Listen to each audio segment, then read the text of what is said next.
Thanks for tuning in to Maybe I'm Just Not Getting It. I'm your podcast host, Robert Davis. Really appreciate you all for tuning in this season. This is the season finale. So before we get into it, just want to take a second to plug myself on social media. Instagram is RTD underscore III. Facebook is Robert Trey Davis III. The podcast is on Spotify, Apple Podcast, iHeartRadio, all as the name. Maybe I'm just not getting it. Robert Davis is the podcast host. Take a look in your own spare time. Really appreciate all the engagement, the positive feedback, the ideas, the requests to join the show. I'm going to be definitely in season 2 trying to look into some ways to incorporate some call-ins, guests, things of that nature, try to get it a little bit more interactive. But I appreciate you all listening to me again. I've had a blast doing this and hopefully have a blast doing more of it in the future. So in today's episode, this is kind of a rant, kind of not. It's more of a question for you all, the listeners, to consider in terms of just one that I'll pose it to you. I'll give my opinion, and again, hopefully, leaving this show would be something for you to think about in your own time. As a country in America, are we more racist or are we more sexist? That's the question that I'm posing today. That's really the topic of today's episode is, are we more racist or are we more sexist as a country? And so I think to start first, it's important to note that, we as a country, when I say we, I'm talking about America, our history is rooted in two sins probably more than any else, which is racism and sexism. That's the reason why I brought this particular question forward. And I think, it's important to define what those are. Racism in the sense of this conversation is more or less that thought of white supremacy, or that thought of one race being the Caucasian race kind of sitting in a position of power or privilege over other races strictly based upon the fact that their race is Caucasian. Sexism being a very similar thought of a either subservience or a second place citizenness of women compared to men, out of the thought of male privilege. That maybe that kind of hyper emasculated traditional values of what you think a home should be, or hyper exaggerated type of examples of traditional values, and in terms of ways to try to keep women in a sense subservient to men. That's the more or less the example of sexism I'm bringing into this case as well, or into this question. And just to talk about what these systems benefit, I mean, it's quite obvious. Like, racism has always benefited the dominant race, and that has been in both genders, male and female. But it has always benefited the dominant race by trying to keep, through a majority of different systems, that, I don't want to call it master race, but that preferred race ahead. Whether that be through cultural, demographic, socioeconomic, sociocultural, sociopolitical. It's a variety of different ways, but it's the benefit to that system has always been white people, male and female, but white people. And I think on the flip side, when we talk about what the sexism benefit, I mean, that's pretty obvious. It benefits men, men across across that racial board, for the most part, because sexism is been displayed in the white community. It's been displayed in Black, Hispanic, Asian. Almost every demographic has their own kind of internal structure when it comes to gender, sexism, everything like that. And so who it benefits generally has been the male privilege. White privilege and male privilege are essentially the back factors to this conversation in terms of what these two systems perpetuate. And so the question coming back to it is, well, which one is America more and why? I think it's important, in terms of that, first to say that I don't speak about this in terms of a competition or one needs to be better or more or is more deserving than the other. No, it's just a honestly, just a thought and an honest question on which do we believe that this country inhibits or prohibits more of, not prohibits, shows more of, exhibits more of. I personally believe it's sexism. I know that's going to be weird as somebody that is pro racial knowledge and pro black as I am to say that I believe sexism takes the first class seat to racism in this example, but not because I believe racism isn't a huge problem or a prevalent issue, because I believe it is. I just believe, for honestly, the reason, quite simply, the reason that I gave earlier, within every culture, every demographic culture, no matter the race, there is sexism. And I think, you know, that sort of existence, regardless of the race, is what makes it to me more, makes the country more sexist, because it exists in so many more different pockets. And not to say like white women can be racist just as white men can be racist, just as Hispanic men, Hispanic women, black women. But I do think that racism it caps off at a certain point in terms of who's doing it. While I think sexism is a lot more broad. And so, well, why does this matter? I mean, it's in terms of this hypothetical question. Well, I mean, I think, we're talking about two of the biggest systems in America that have historically impacted our society. Two of the biggest civil rights crowning points in this country has been, you know, on one side, the making illegal or freeing of slaves, the granting of civil rights of African Americans' ability to vote. That has been one, that whole, I don't want to say that whole movement because it's much more than just like trying to summarize into a movement. But that whole concept has been one that America has been fighting and struggling with for a long time. And on the flip side, one that has just been just as prevalent. I mean, because I think women got the right to vote before black people in this country. That, but it's still, that concept came way after white men had it. And sexism is that other standpoint, where it's always been that concept of how do we keep this class women controlled, how do we keep them quiet or subservient, how do we keep them in a position to where they can stay of value to us and not rise out of that box, kind of. That's always been the similar, like the issue with that. And in order for us to move forward as a society, we have to address those two systems.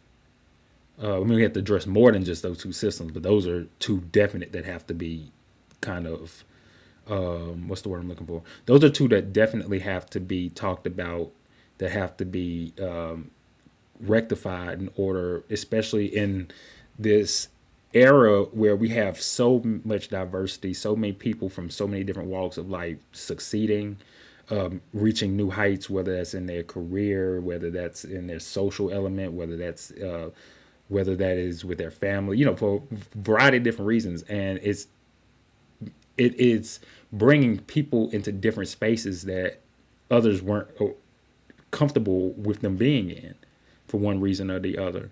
And as we move into this new era, and I'm not even gonna say a new era because it's been happening. As we move into this era of more diversity and universal existence of different types of people, these have to be addressed in order for us to move forward.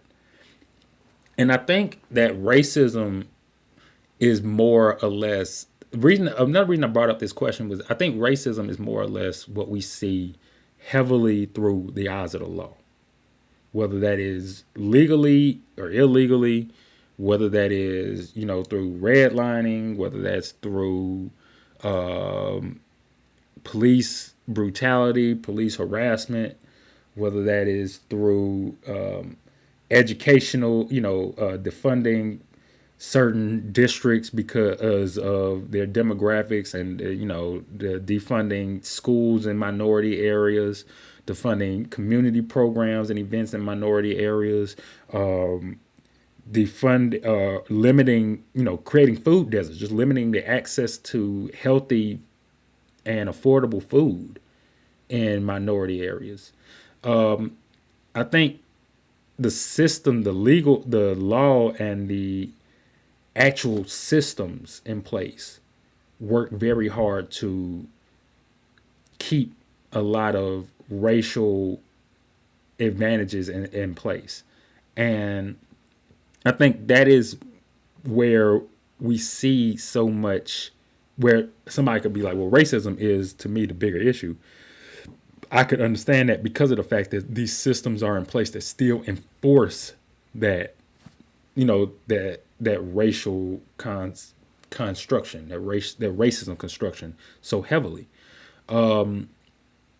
And with, like I said, it's more of a systematic problem with racism to me, because a lot of these issues where African Americans, or even taking it just outside of African Americans, where people of different minorities, especially not white, are seemingly not afforded the same sort of opportunities or the same access to things that would happen if they were white, or seems to have barriers put up that would not happen if they were white.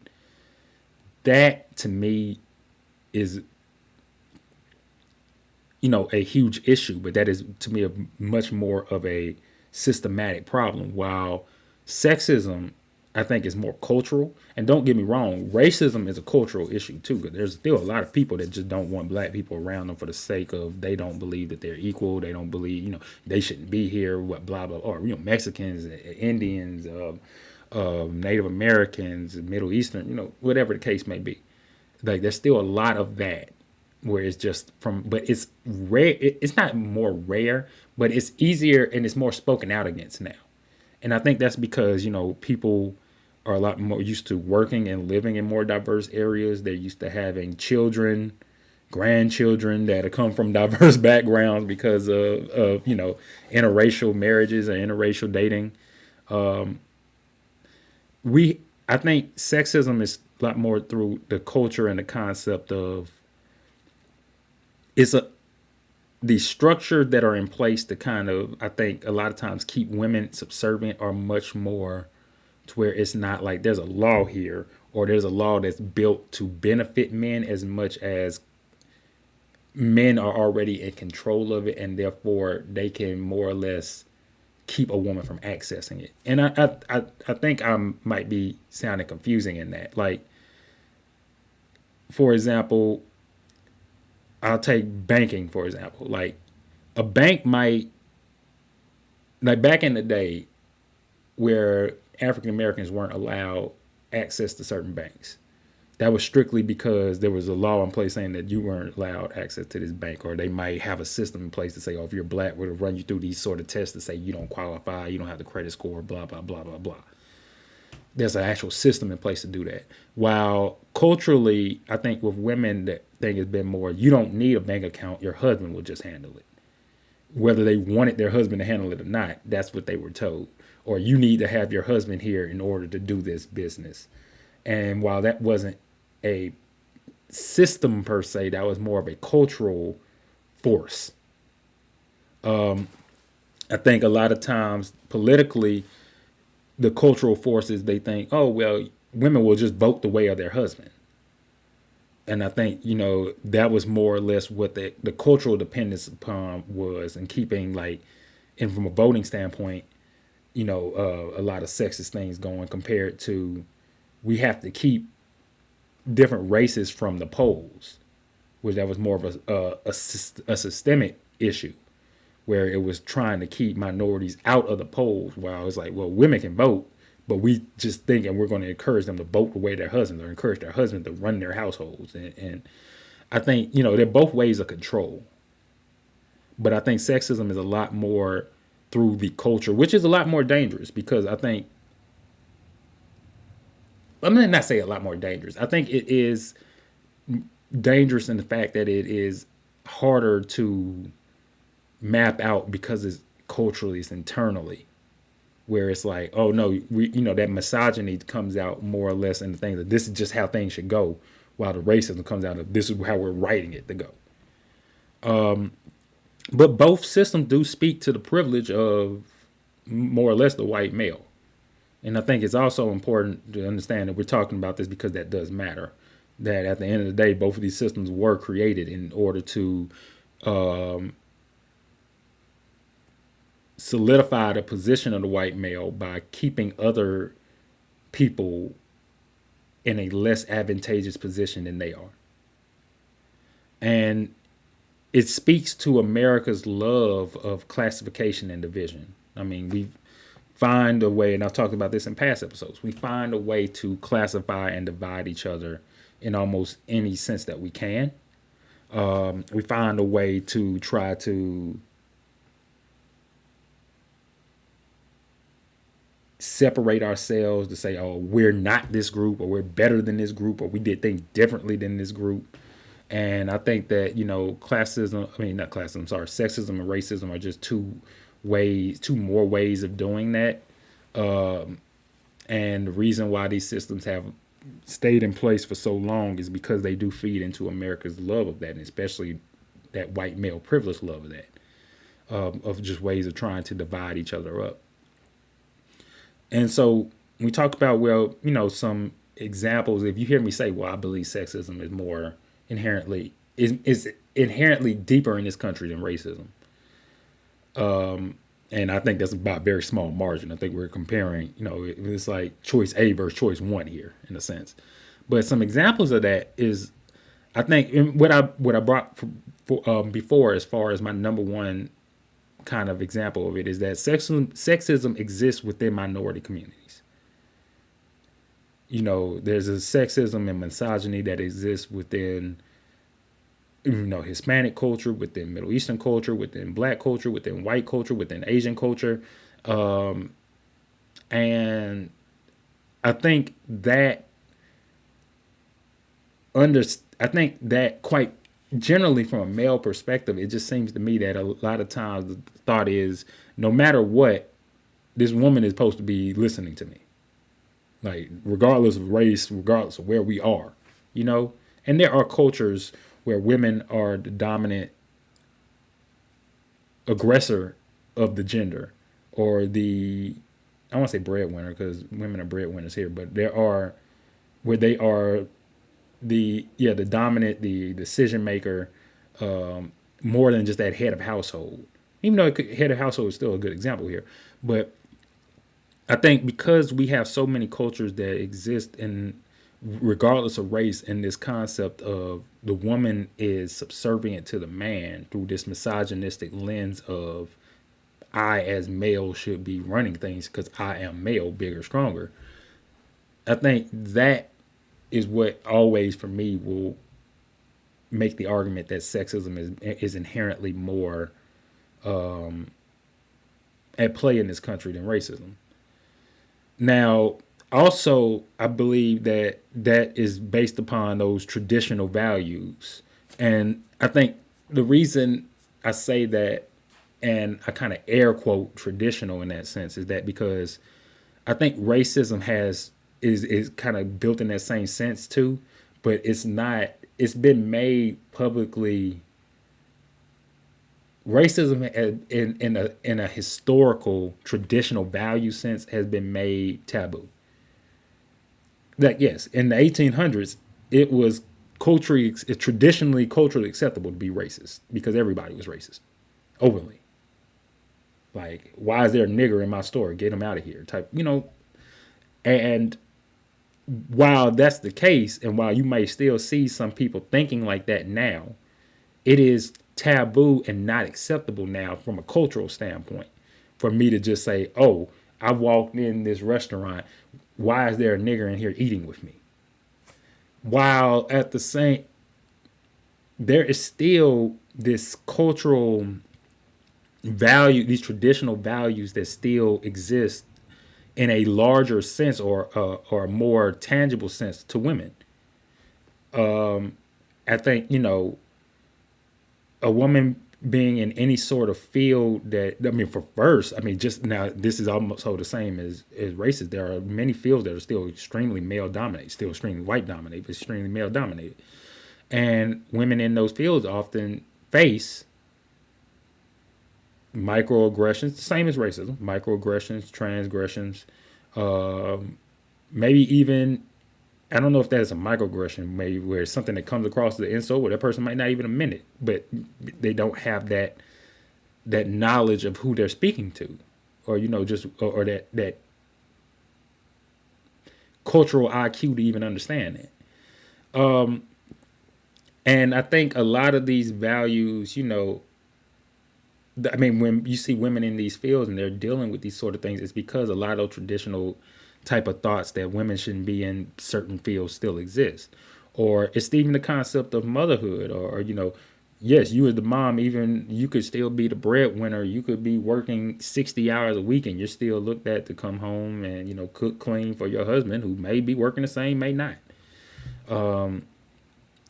I think, those values still exist where it's not like, as a black person, I see people looking like, well, the only thing you're supposed to be doing is sharecropping. Don't get me wrong. The concept of still trying to limit black men's goals and aspirations to physical trade positions is still very prevalent in this country. But I think but it's still that thought that, oh, you as a black male can't be a lawyer, a doctor, so on and so forth, is not as taboo as much as you as a woman. If you're a mother, then shouldn't you be doing that? Why are you doing other things? Or shouldn't you want to have a family? Shouldn't that be what you're doing? And I think those traditional type of values of where people believe a woman's place is still exist in a much more tangible way than where they believe you as a black person or person of color exists. And to speak about an example, I think Trump is a good example of this because, for one, I can't use it in a racist example because he never ran presidentially against a person of color. Well, I guess he did in the sense of his primaries. But while racism wasn't as much the thing there, it definitely was sexism. Trump ran 3 times, and I mean, really almost 4 because he tried to run against Obama. The only time that he gained considerable success and wasn't looked at and kind of laughed at in terms of his presidency was when he ran against women. It's because of the concept, I really think, that his base, that running against a woman, for some odd reason, that sexism type of background to it made him more appealing. I don't know if it was because of his sexist behavior or because of his ability to kind of be like the misogynistic bully toward the women and pointing out something that maybe they agreed with. But it's his only times winning were against women. And I think that sexist type of behavior plays into that. On the flip side, I think that sexist behavior plays into his support because his support was not that big against Biden, and definitely was minimal when he was trying to get his stuff off the ground with Obama. And so I think just that it was a lot easier for people to support him running against a woman because of the fact that against a man he was looked at as like, oh, look at this, this weak, silly man. But against a woman, it was, oh, he's still a man. And I think that's where a lot of people kind of went with that. On the flip side, for the racist example, I think that's the difference between the campaigns for the women that he ran against, and Hillary and Kamala. I mean, I think Hillary Clinton is probably the most decorated politician career-wise to run for president in terms of her resume. She had a lot of mistrust against her. And Kamala, also similar, even though she didn't have the same political resume, her political resume was still very top notch as a former district attorney, prosecutor, state of California. Like, this is, a senator. This is not somebody who just lucked up into the role. Like, this is somebody who is a career politician now. And I think, you know, she also had a level of mistrust that was put on her. Both her and Hillary had a level of mistrust that was put on them due to the person they were running against. But the outcome of the campaigns were drastically different. Hillary, for all intents and purposes, got cheated. I mean, she won and popular, lost the electoral vote because they had to go to they really had to win it by the system, by the electoral college system more than anything else. While against Kamala, they won in surprising numbers flat out.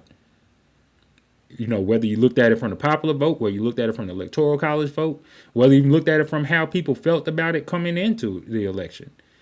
And I think the reason for that is more of where that sexism, that racism kind of lies. Is I think a lot of people had a lot more issue. And don't get me wrong, Hillary also fully ran. Kamala was more or less put into the position of running. So I think there are some back forces, some other forces to that could be examined. But Kamala resounding loss to me, and the lack of support that she got compared to Hillary is based upon the fact that I think a lot of people had a lot more. I think a lot of people felt a lot more comfortable voting for Hillary, not just because of the name, because of her past, but just because of the fact that she was white compared to Kamala. Let me not say that. I think Kamala had a higher bar to clear to gain people's support than Hillary Clinton. And I think race was part of that. I think obviously the Clinton name, her being head of state, secretary of state, and all these different positions were pretty high. I think, but also Kamala being your vice president was pretty high. I think it was just that bar to clear to gain people's trust and support was higher for Kamala because of her race. And I don't think that would have won her the election one way or the other. But I do think that it was just that lack of support.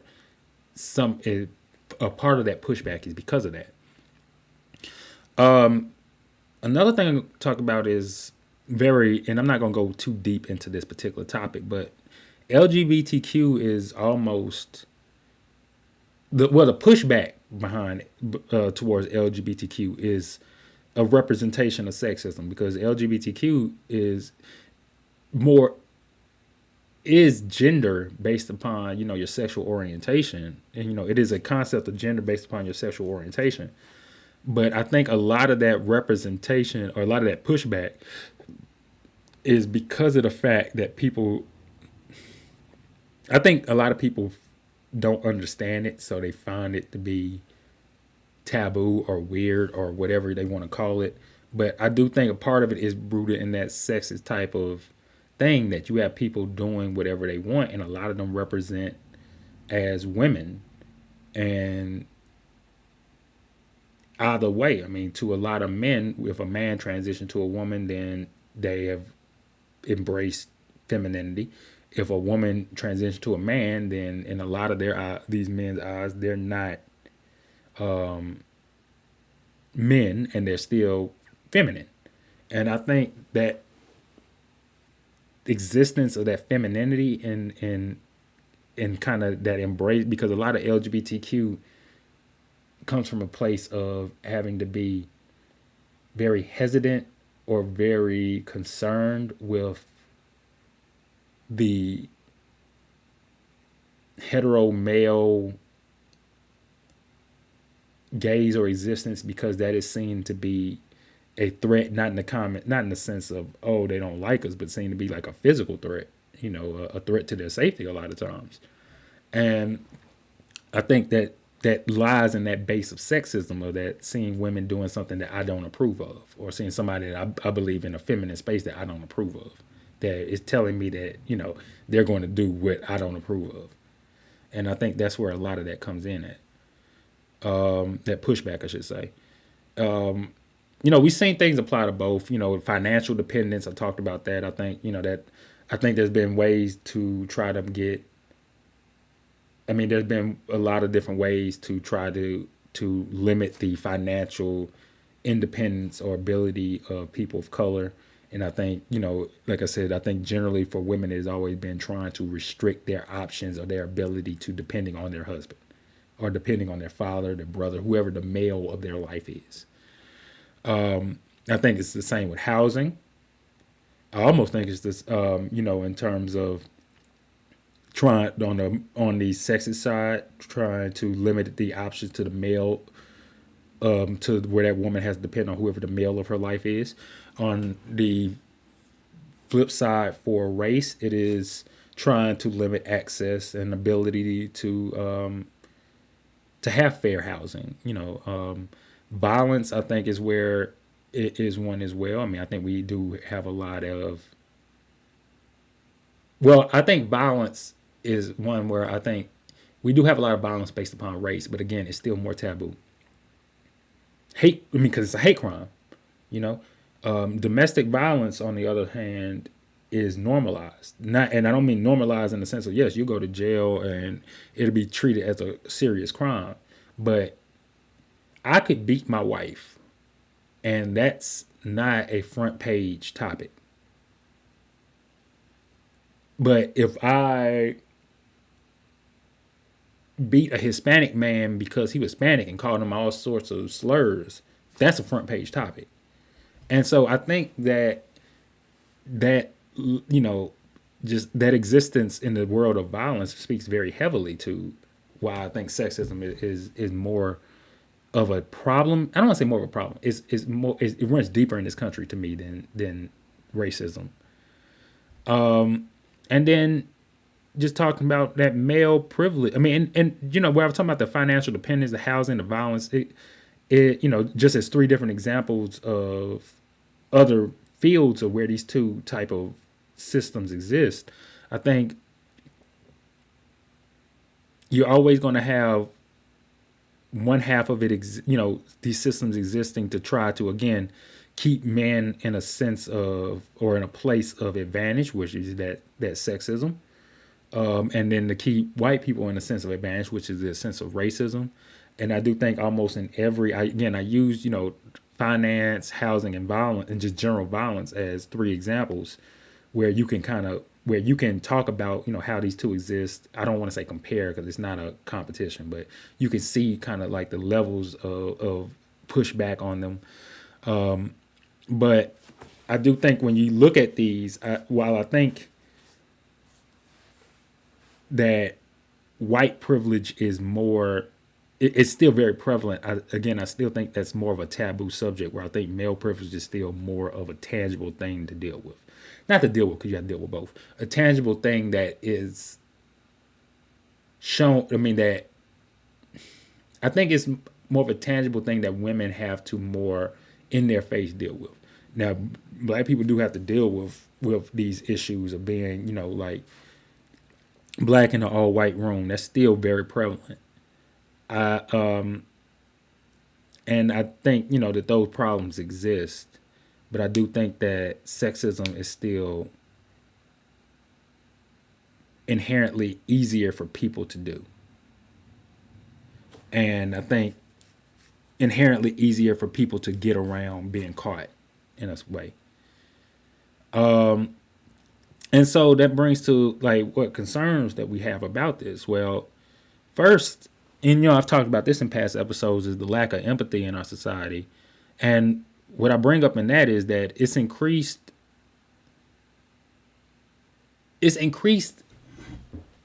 the existence of these systems as jokes and trends. Like on the internet, everybody does sexist and racist jokes. It used to be, again, it used to be a taboo thing of comedy where only, like your edgy comedians or your edgy TV shows really went so hard into it. But now I think because of our society has come into this lack of empathy type of time, it is a lot more prevalent in terms of just a joking sense. And I think that's it's not like that in itself is an issue, but the problem becomes is that the more that it becomes an easier topic to joke about, all jokes contain an element of truth. And the problem that we see with Trump and stuff, they're saying, oh, we say this in jest, we say this in exaggeration, but they mean it to some degree in truth. And I think that's the same problem here, is that we're seeing an increase in a lot of this stuff while some of it is being taken truthfully or taken seriously. And that's the impact from joking about these things so much like we do now. And I get part of it is because, people are trying to find humor as a way of getting through the day. But it does take the seriousness out of a lot of it. And I think when we talk about these situations and these systems that do seriously put people's livelihoods and their lives in jeopardy, that we do have to, I don't want to say we do have to just to be completely serious about it. We do, but like there has to be a line somewhere, to where we can be entertained by things, but not be completely disrespectful of it or completely insensitive to what people are going through, or make it seem or normalize these type of topics through consistently joking about it. And I think that's a part of the problem now. And I think it's when we talk about, well, is America more sexist or racist? And we talk about how both of these systems are inherently huge problems, then one of the biggest issues that we come across to talk about is the fact that women, where does that leave women of color? So if we're saying that, America hates people of color and America hates women, women of color are at the bottom of that list. And I don't say America hates, but America seems to have a displeasure of that. Then women of color are at the bottom of that list. And I think, that leads, you don't want America to feel like a hierarchy of citizens anyway. Like, oh, white men are first, white women are second, Asian men are third, black men are fourth. Like, you don't want it to come into this hierarchy system. But realistically, when you think about it, if there was one, I'm assuming that women of color would be going down the list at the bottom because of that. And as a black male, that's something to think about in terms of my wife, in terms of my mother, in terms of my family members, in terms of the people I work with. Like, how does that,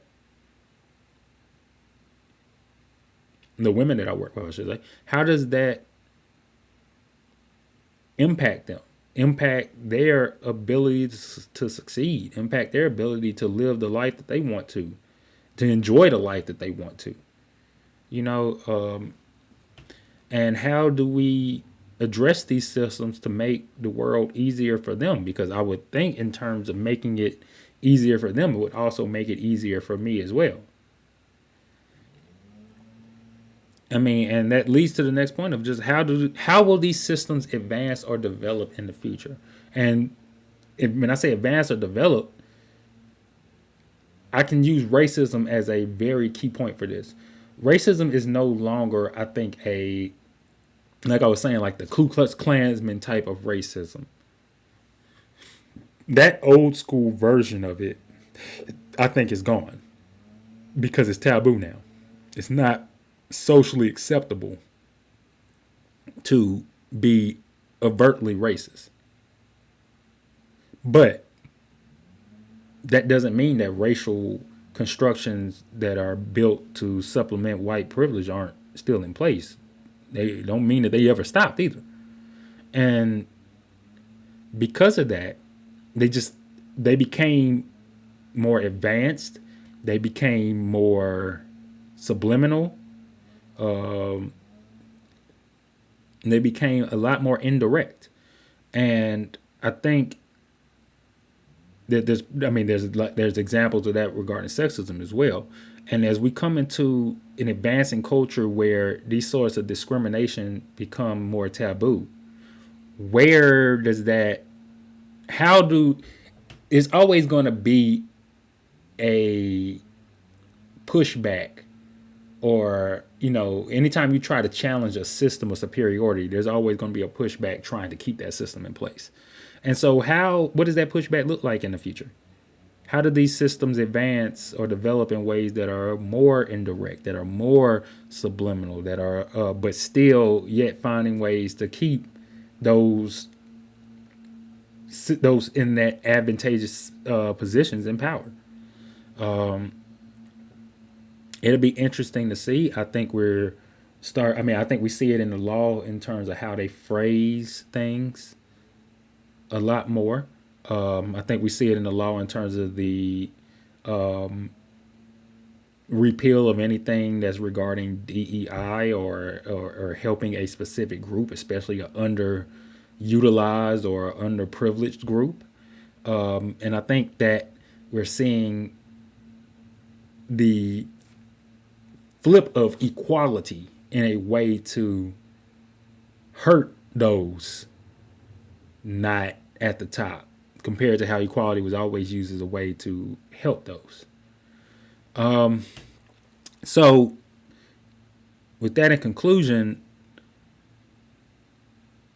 the question of, to me, is America more sexist or racist? The answer to me is more sexist, because to me, male privilege, or that misogyny, or that existence of those misogynistic traditional values exist in every racial or demographic, while racism, I think, to a degree, is fighting to remain.